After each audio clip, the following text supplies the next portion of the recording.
nabuchnutý buzerant! A tebe sa o čo jedná?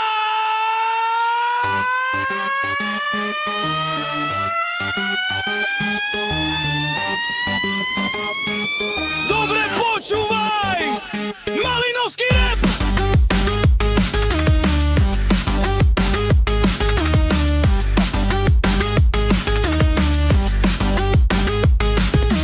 My všetci sme Peťo, Ľubo, Pálo, Freďo. Je nás stále viac, plný dvor ako geto. My všetci sme Peťo, Ľubo, Pálo, Freďo. Je nás stále viac, plný dvor ako geto. Robíme pičoviny rôzne, akcie, vajeme gulaše a pivo sa v kvantách vypije. Mali by sme cvičiť, ale nikto nemá čas. A vlastne na čo? Vedie korba každý z nás. Čo veda každý kokot, pojebaný. Kto nie je proti nám, tak ten je s nami. Toto sú ľudia, čo stali za Peťami.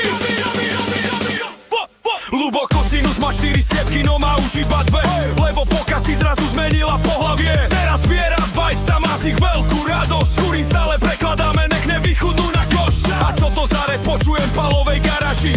Kosinus tam má enduro, nevie sa nabažiť.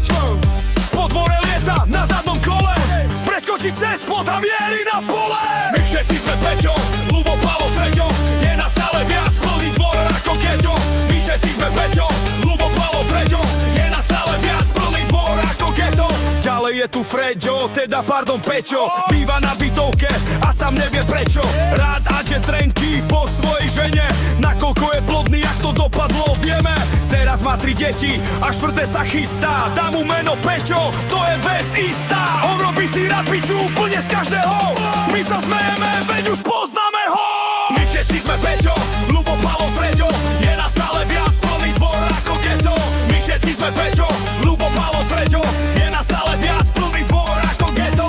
Vonku sa stmieva, preše bude zviera. Pálo zabíja, nech okamžite drží piču Zafíra. Ale zo všetkého najradšej predvádza počty. Nevie už ani či má 7 alebo 4 cementy. Za to býva ráda 2, keď sa stretnú na dvore. Tarajú pičoviny, dejú sa činí a to razantné. Ako keď odpíli sa strom a rúti sa k zemi. Kurťa ho lapí za nohu a je vyvalaný celý. My všetci sme Peťo,